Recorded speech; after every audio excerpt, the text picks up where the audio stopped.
Saya pernah dicium sama orang miskin yang akut, miskin betul.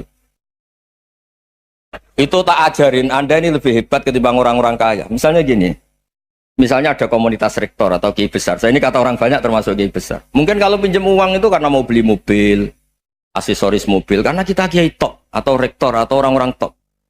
Kalau sesama orang miskin itu pinjem-pinjemannya itu urusan beras, itu urusan nyawa.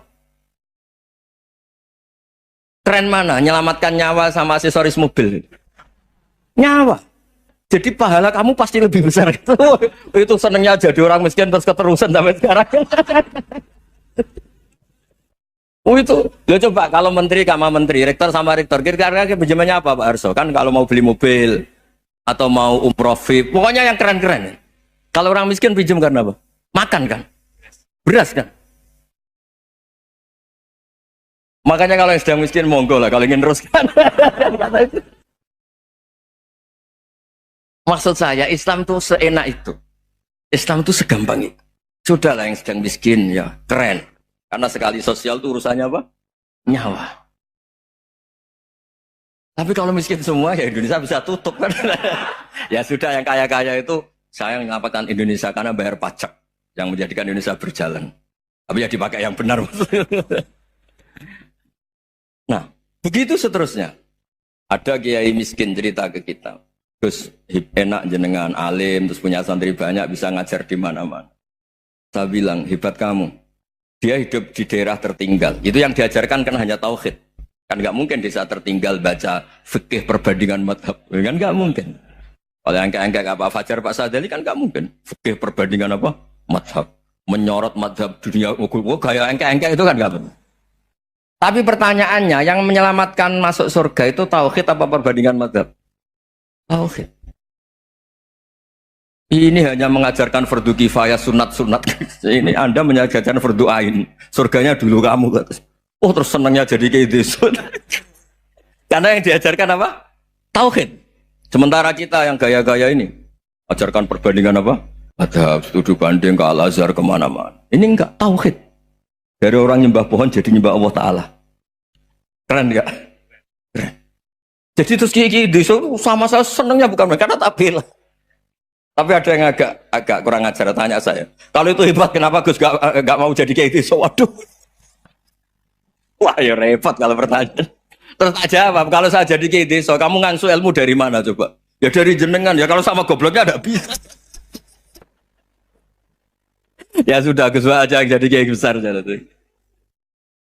Maksud saya, ya sudahlah kita begini seperti yang saya ajarkan di sini, saya sarankan supaya orang itu tahu. Nah, ini namanya diroyah, apa? Makanya kata Imam Ghazali itu kalau kamu ingin sopan gampang melihat anak kecil, gua aqallu minni dzamban, dia dosanya lebih kecil. Karena masih kecil kan, tentu secara dosa enggak banyak.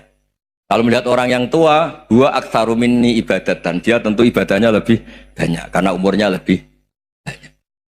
Sehingga terus semua orang lain tuh di depan kita itu hebat.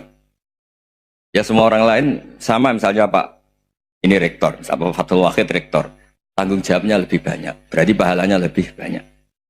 Tapi sama, ketika melihat Nyon Sewu, melihat pegawainya yang secara lahir di bawahnya, ini tanggung jawabnya nggak banyak, pasti salahnya juga enggak. Itu yang diajarkan Rasulullah SAW, sehingga enak. Tapi kalau kita melihat orang lain selalu salahnya, itu pecundang. Allah saja tidak seperti itu kan, amal baik ya ada khairan, amal buruk ya ada saron, semuanya dilihat oleh Allah Subhanahu wa Ta'ala. Saya itu punya teman Gus, agak beling, agak seenaknya. Dulu miskin. Wah itu seenaknya betul. Kayak kenal Tuhan sudah. Tak tanya, kenapa kamu seenaknya? 1 bulan tuh labanya bisa 200 juta sampai 500, sampai 1 miliar. Saya itu Gus, setelah duha itu perkembangannya bagus. Duha, salah duha itu. Saya pernah miskin, kan kata, apa, ingkana rizki fisama, wa ingkana qalilan, ya kalau fisama fa'anzilu, terus wa ingkana qalilan fakasirhu, kalau sedikit perbanyak. Ini trennya sudah benar semua. Nah, wa ingkana apa ya haraman fatohiru, kalau haram yang kau sucikan. Makanya saya seenaknya kalau qalilan sudah fakasiru, paling trennya yang nggak benar juga fatohiru kata. Dia yakin kalau yang nggak benar-benar sudah disucikan Allah, karena yang lain-lain sudah Dari miskin sudah kaya, qalilan sudah fakasiru. Paling yang haroman juga sudah fatohiru gitu. Tak tanya, lah kamu kok tahu? Polanya sudah ada Gus, karena sang qalilan. Kamu sembrono sama Tuhan kok begitu kan? Tapi apapun itu seneng saya. Seneng saya sering salah teh, makanya saya mohon yang sekarang miskin sedang miskin itu ya ndak usah nyesal banget-banget. Kalau ingin kaya monggo lah, namanya orang juga ingin. Tapi Anda harus bangga. Sosial antar kalian adalah urusan nyawa dan itu pahalanya luar biasa. Supaya kita, nah yang kaya-kaya juga boleh GR lah karena pembayar pajak. Dan itu bisa menyelamatkan apa? Indonesia Raya. Begitu seterusnya. Itu yang diajarkan Nabi, antawadhu hatta la yabghiya ahadun ala ahadin. Kamu semua harus tawadhu sehingga antar kalian tidak saling tidak sopan, tidak saling liar, tidak saling mendolimi. Termasuk tadi sikap gak jelas tadi. Orang dolim yang sekarang dolim bisa saja tobat, yang sekarang soleh bisa saja nanti. Semuanya tuh mungkin. Kita diajari ya muqallibal qulub tsabbit qalbi ala dini. Jadi keliru kalau kita dalam banyak harus tegas, gak mesti. Al halalu bayyinun wal haramu bayyinun. Tapi ada wa bainahuma umurun mustabihat. Ada yang wilayahnya itu abu-abu. Misalnya ada perempuan cantik, misalnya contoh paling gampang. Kalau kamu ajari secara serius, kamu bisa saja tergoda jadi fitnah. Jadi kalau orang soleh gak berani ngajarin, kemudian digunakan orang fasik, malah menjadi orang nakal, kita juga tanggung jawab. Kamu mau tegas gimana? Wilayahnya sama-sama mungkin. Wilayahnya sama-sama mungkin. Yang dekat pejabat mungkin terkontaminasi KKN. Tapi kalau pejabat gak dekati orang soleh, punya perilaku yang gak soleh, yang repot juga Indonesia kan? Nah hal-hal seperti itu kita tidak perlu ngambil sikap. Maksudnya nggak usah ngambil sikap, ya kita buktikan kalau milih satu madzhab, kita buktikan semuanya lebih baik, semuanya lebih bermanfaat, semuanya lebih berperadaban. Karena nggak bisa dihindari wa bainahuma. Termasuk nyuwun sewu, saya mohon maaf sama mulai Pak Harso, Pak Lutfi sampai Pak Fathul Wahid. Saya ini termasuk kiai yang nggak suka dekat sama orang-orang top. Bukan karena hasud. Memang konstitusi kiai harus gitu, la tamuddanna ainaika. Kenal orang lebih tinggi itu kan resiko. Misalnya saya kiai desa, mungkin punya keri tua sudah seneng, punya kijang tua sudah seneng. Gara-gara kenal Pak Wahid naik Camry, waduh kok saya kalah itu. Kenal orang itu kan resiko. Mungkin dosen-dosen sini kalau kenal saya di Rembang juga resiko. Di sini gak ada cium tangan, melihat saya dosen, wah gak enak jadi dosen. Jadi memang harus dibatasin.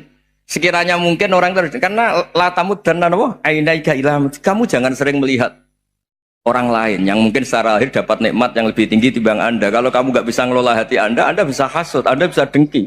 Paling tidak Anda bisa ada syukur. Saya itu sering didolani pejabat. Juga sering melihat pejabat di TV-TV. Naik mobil aja ada yang naikkan. Bahkan kalau wudhu itu anduk aja ada yang bawa. Itu kalau yang nggak kuat, weh naik jadi pejabat. Ya makanya terus konstitusi kiai itu mengatur, sudahlah mata kamu itu kamu batasin. Jangan melihat sesuatu yang potensi ya, potensi menjadikan Anda tidak apa? Syukur. Jadi saya mohon, ini memang konstitusi saya sebagai kiai, jadi saya, tapi di hati saya tetap akrab. Saya doakan semua untuk UI, untuk semua orang Indonesia kita doakan. Kita ingin semuanya tambah baik, tambah. Tadi katanya mau naik kelas ya. Kalau naik kelas dari rumah saya niatkan mari mengkaji diroyah. Diroyah itu melogikakan riwayat. Jadi misalnya kita sering dengar Rasulullah SAW sering ngendikan kalian masuk surga itu bukan hanya berdasar amal, tapi berdasar anugerah Allah Subhanahu wa Ta'ala. Oke, kita sepakat amal kita, perilaku kita, ibadah kita andaikan dikompensasi dengan nikmat yang Allah berikan tentu tidak seimbang. Untuk membayar itu saja sudah lunas. Jadi Anda semua tidak berhak masuk apa? Surga. Sehingga di beberapa riwayat dijelaskan ada orang yang 500 tahun ibadah, nggak pernah maksiat. Ditanya sama Allah, kamu masuk surga karena apa? Karena ibadah saya ya Allah. Ya sudah, surga kamu 500 tahun saja, karena ibadah kamu 500 tahun. Ini cerita umur-umur orang dulu. Ya Allah katanya surga engkau ini selamanya. Ya kalau yang selamanya itu rahmatku, kalau amal kamu terbatas ya surganya sesuai amal kamu ya terbatas. Ya sudah ya Allah, berarti masuk saya surga saya ini karena fadl engkau, karena anugerah engkau. Itu namanya apa? Diroyah. Diroyah itu satu kajian analisis di mana kita percaya riwayat, tapi kemudian punya logika, punya diroyah. Ini penting supaya tauhid kita ini kuat. Jadi dulu ada orang yang sangat cerdas, namanya Jubair bin Mut'im. Dia saking cerdasnya, juga kaya, juga tokoh, dikirim sebagai delegasi pembebasan Asra Badrin, tawanan Badar. Kemudian pas datang ke Masjid Nabawi, Nabi delalah pas baca Wattur wa kitabim mastur. Sampai pada titik Nabi baca Am khuliqu min ghairi syai'in am humul khaliqun. Apakah penciptaan yang sedemikian canggih itu dimulai tanpa perwujudan, tanpa sesuatu yang real, yang maujud? Orang itu langsung bersimpuh, matur, ya Rasulullah saya Islam. Kada qalbi yatir, hampir hati saya, otak saya, pikiran saya itu terbang. Karena logika yang dibangun ateisme misalnya, kalau alam raya ini dimulai dari nihilisme, berarti logikanya apa? Al-adamu yakhluqu maujudan. Alam raya ini kan maujud. Maujud itu ada. Kalau yang lebih dulu itu ketiadaan, berarti ketiadaan menjadi sebab kewujudan. Kalau dalam bahasa Arab itu al-adamu yakhluqu maujudan. Sesuatu yang harusnya nggak jadi faktor karena ketiadaan, menjadi faktor sesuatu yang nyata. Itu kan nggak masuk akal. Ya, kalau alam raya ini ada al-adam sing yasbiku maujudan, berarti alam raya ini al-adamu yakhluqu maujudan, suatu yang tidak ada menciptakan yang ada. Dengan logika itu terus kita ngaji, diajari sama guru-guru kita, sifat dasar Allah itu maujud. Wallahu maujudun qadimun. Terus masuk. Yang harus distatuskan pertama dari Allah itu apa? Maujud, wujud. Karena dengan wujud ini layak menjadi penyebab adanya alam raya ini. Sehingga ketika kita menolak faham nihilisme atau ateisme, faham tanpa Tuhan, tanpa pencipta awal, kita punya diroyah. Bahwa tidak mungkin ketiadaan ini menjadi sebab perwujudan alam raya ini. Yaitu am khuliqu min ghairi syai'in. Masa alam raya ini diciptakan tanpa sebab yang nyata, yaitu wajibil wujud. Siapa itu? Allah Subhanahu wa ta'ala. Begitu juga menyangkut sholawat. Orang boleh beda pendapat tentang redaksi sholawat. Ada yang sholli ala Muhammad, ala Sayyidina Muhammad, Nabi Muhammad. Monggo lah masalah redaksi saja. Tapi setelah dianalisis, Nabi itu Pak Rektor jadi Nabi setelah Nabi Isa saking dihormatinya sampai dituhankan. Juga jadi Nabi yang ada cerita masih hangat, orang Yahudi itu bunuh Nabi. Jadi yang satu mendudukkan Nabi sedemikian tinggi sampai kayak Tuhan, yang satu menjatuhkan Nabi sedemikian rendah sampai dibunuh. Kayak apa susahnya jadi Nabi Muhammad SAW. Kemudian dengan gampang Hadaddin agama ini bikin syariat yang bernama sholawat. Redaksinya monggo lah sesuai tradisi masing-masing. Allahumma sholli ala Muhammad, Allahumma sholli ala Sayyidina Muhammad, ala Nabiyina Muhammad, monggo lah. Tapi yang jelas redaksi ini kalau didiroyah dikaji, Allahumma itu Tuhan, Tuhan itu pemberi. Wa Muhammadun wa injalla qadruh abdun min ibadi. Muhammad apapun tinggi derajatnya tetap berstatus hamba. Sehingga agama ini terjaga oleh syihotus sholawat. Agama ini terjaga oleh redaksi sholawat. Yaitu Allah tetap pemberi sebagai Tuhan yang enggak tersaingi, la syarikalah. Rasulullah Muhammad wa injalla qadruh. Apapun prestasinya, bisa mi'raj, bisa apa saja, tetap seorang hamba yang butuh muhtajun ila rahmatih. Jika redaksi Allahumma sholli ala Muhammad ini mengukuhkan yang Tuhan tetap Tuhan, hamba pilihan tetap hamba pilihan. Tentu dengan redaksi ini kemudian kita mendudukkan Nabi benar-benar posisi terhormat. Yaitu orang yang paling berhak dapat askat tahiyat, mendapat penghormatan Allah paling tinggi, yaitu Rasulullah Muhammad SAW. Dan itu diulang-ulang oleh Allah. Subhanalladzi asra bi abdi. Status hamba ini diulang-ulang. Lagi-lagi ini bernama diroyah. Bernama apa? Contoh ketiga misalnya fihi ayatum bayinatum maqamu Ibrahim. Dulu orang Yahudi itu ada diskusi masif. Syaratnya Nabi itu mbah-mbahnya harus Nabi. Harus keturunan Nabi. Kemudian semua Nabi rata-rata di Palestina, di Syam. Lalu Muhammadnya asal-usulnya dari mana? Tahu-tahu orang Arab kok Nabi, padahal orang Arab itu dulu jahiliyah.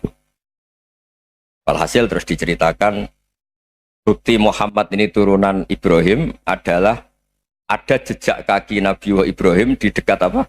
Ka'bah. Fihi ayatum bayyinatum maqamu Ibrahim. Kalau Nabi Ibrahim pernah di Mekah, artinya beliau pernah meninggalkan turunan yang di Mekah. Yaitu bernama Nabiuna Muhammadun sallallahu alaihi wasallam. Itu disebut fihi ayatum bayyinatum maqamu Ibrahim. Nah, itu namanya diroyah. Diroyah itu satu perilaku keseharian kita beragama, kemudian tahu logikanya. Yang keempat misalnya, mangkana yu'minu billahi wal yaumil akhir fal yukrim apa? Jaro. Orang yang iman karena Allah dan Rasul, maka memuliakan tetangganya. Andaikan pakai hukum sosial, tentu kalau tetangga kita baik, kita baik. Kalau kurang baik, kok kurang penggawean kan gitu. Tapi dulu itu pernah ada seorang ulama itu dibully ya, dikerjain sama anak muda tetangganya. Pak Kiai datang ke rumah saya, orang ini datang. Kemudian setelah di rumahnya, saya tidak jadi butuh sama Pak Kiai, silahkan pulang. Itu Kiainya senyum menikmati. Dan itu terulang 3 kali. Dibully seperti itu, dikerjain terulang 3 kali. Lalu tetap Kiainya tuh asik, seneng sekali. Lama-lama muda ini tanya, kenapa engkau tidak tersinggung? Padahal saya kerjain sampai 3 kali, tak undang, terus tak suruh pulang, tak undang, tak suruh pulang. Kata Kiai tadi, yang memerintahkan baik sama tetangga itu Allah. Jadi saya nikmati ketika bisa baik sama Anda. Tidak ada urusannya dengan perilaku Anda yang menolak saya. Nah itu terus kita tahu, memang motifnya kita baik sama tetangga karena iman sama Allah dan Rasul, bukan hukum kompensasi sosial. Jadi kalau mau diteruskan Pak Rektor, saya ngajar di sini ya karena perintah Allah itu orang alim harus ngajar, bukan karena perintah Rektor. Kalau diteruskan. Ya saya mohon juga gitu para dosen, para karyawan di sini kalau nggak khianat dengan UI itu karena takut sama Allah, jangan takut sama rektor. Kalau Anda baik juga karena Allah, jangan baik karena apa? Rektor. Bagaimanapun ya semua kita ini makhluk. Makhluk itu la yadurru wa la yanfa. Begitu juga melihat Indonesia. Melihat saya ini kan ikut di UI itu lama sekali ikut sama Profesor Zeni dari Profesor Zeni nulis tafsir. Mungkin Pak Harsoyo tahu banyak, dulu Pak Lutfi ya tahu banyak. Tapi saya memang nggak pernah terbuka karena ya memang nggak ingin sebenarnya. Kondisi ini kondisi darurat. Sehingga saya tahu cara berpikir Profesor Zaini, ya tahu komitmen beliau pada UI. Dan pendiri UI memang ya banyak yang dari tokoh NU, Muhammadiyah, dari tokoh-tokoh ormas yang lain memang didirikan banyak orang. Hingga UI memang nggak milik ormas apa tertentu. Dari satu sisi memang baik, nggak dikuasai ormas tertentu, tapi nanti kalau keterusan ya nggak berbentuk. Ya sudahlah dikelola saja, sambil-sambil jelas, sambil-sambil kadang nggak jelas, yang penting ikhlas tadi. Karena kalau terlalu asobia itu jadi repot. Kita ini yang nekuni fikih itu tahu, kalau tidak kuno itu madhabnya Hanafi, kuno itu madhabnya Syafi'i. Tahu-tahu seakan-akan Imam Syafi'i itu NU, Imam Abu Hanifah itu Muhammadiyah. Padahal ini orang-orang yang sebelum NU dan apa? Ahmadiyah. Jadi kalau kita yang nekuni ilmu itu biasa saja dengan perbedaan. Tapi kalau orang-orang yang nggak siap dengan perbedaan itu sampai Allah disifati Ta'ala itu tidak terima. Padahal Ta'ala itu maknanya Maha Luhur, yang Maha Agung. Jadi ada seorang kiai kebetulan pidato pertama Pak Rektor. Assalamualaikum warahmatullahi ta'ala wabarakatuh. Di mubalik kedua ini nggak terima karena itu dianggap bid'ah ada Ta'ala. Hanya dia bilang Assalamualaikum warahmatullahi ta'ala wabarakatuh. Itu saking asobiahnya itu Allah ditambahi Ta'ala itu tidak terima. Padahal Ta'ala itu maknanya Maha Agung. Nah itu kan jadi repot kalau asobiah gitu. Kalau kita ngadepi perbedaan itu biasa saja. Karena kita mungkin bacanya banyak, lihat hal-hal seperti itu ya. Berkuahnya nggak jelas itu menjadi orang tuh bijak. Ini sekarang nakal, jangan-jangan nanti jadi orang baik. Yang sekarang baik, jangan-jangan suatu saat jadi tidak baik. Semua orang introspeksi. Nggak ada jaminan kalau kita sekarang baik akan baik terus. Nggak ada jaminan kalau kita sekarang buruk akan buruk terus. Sehingga terus banyak kiai-kiai bijak itu memang lahirnya nggak tegas. Tapi nggak tegas itu yang menjadikan bijak. Karena sama-sama mungkin. Itu yang disebut laisa laka minal amri syai'un aw yatuba alihi mau yu'adzibum. Itu tidak wilayah kamu. Ketika Allah mengomentari orang munafik juga wa yu'adzibal munafiqina insya'a aw yatub. Bisa saja ada yang disiksa, bisa saja ada yang dikasih tobat. Karena pola yang kita analisis itu semuanya menurut kita. Bukan menurut kemaslahatan orang apa? Banyak. Saya punya sekian contoh cerita. Orang yang sowan kiai baik-baik, mungkin bawa gula atau salam tempel, tidak tahu lah. Itu tidak mesti jadi wali. Tapi Kali Jogo yang kenal Sunan Bonang, itu kenalnya itu karena ingin begal. malah jadi wali. Tapi tidak usah dicoba. Umar itu nyari Nabi itu mau dibunuh. Tapi malah tobat jadi orang baik. Jadi ini penting ngaji ya, supaya tidak tegas itu, tidak jelas itu kadang baik. Nah termasuk saya juga termasuk dia yang milih tidak jelas. Saya sering gojlok gini, Fajar Hadili ini murid-murid saya sering saya gojlok. Kalau semua sistem pendidikan kayak kampus, kayak UII, kayak UIN semuanya, itu sistem yang bagus karena tertib, jam kuliahnya jelas, mata kuliahnya jelas. Kalau di pesantren itu Pak Arso itu nggak tertib, tapi justru itu enak ketemu di jalan orang berani tanya. Nah ini kalau mbak-mbak misalnya menstruasi, mau belajar haid nunggu semester berapa baru tahu. Itu bisa sekian tahun nggak sholat karena nunggu pelajarannya baru diterangkan. Mau haji juga gitu, nunggu mata pelajaran haji. Kalau nggak jamnya, nggak mau dosennya ngajarin. Ya, kalau kiai kan nggak ketemu di jalan, tanya dijawab. Jam berapa juga dijawab. Artinya Indonesia itu berkah, ada sistem kampus yang tertib. Ya semoga termasuk tertib gajinya. Tapi tertib gajinya itu juga sebenarnya rugi. Saya sering ada pegawai negeri Gus, tolong doain saja di PNS enak jadi. Gajinya tetap. Kata saya nggak mau kalau gaji saya tetap. Kok bisa Gus enak tiap bulan mesti dapat gaji. Kalau tetap nggak naik-naik kata saya. Kalau kiai gajinya nggak tetap, tapi di atas yang tetap kata saya. Artinya Indonesia itu berkah. Kalau semuanya pakai sistem pendidikan setertib ini, orang mau tanya haid ya nunggu pelajaran haid. Bab haji ya nunggu pelajaran haji. Tapi kalau ketemu kiai itu enggak.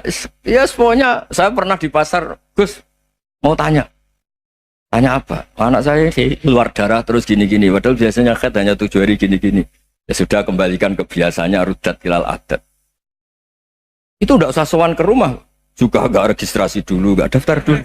Ya ini enggak nyindir cerita saja. Supaya ini bukti koalisi beneran. Jadi saya yang kiai enggak tertib jam, koalisi sama yang tertib jam. Jadi kalau semuanya sistem kampus, nanti pertanyaan itu enggak bisa on time, enggak bisa setiap saat. Makanya Indonesia itu berkah.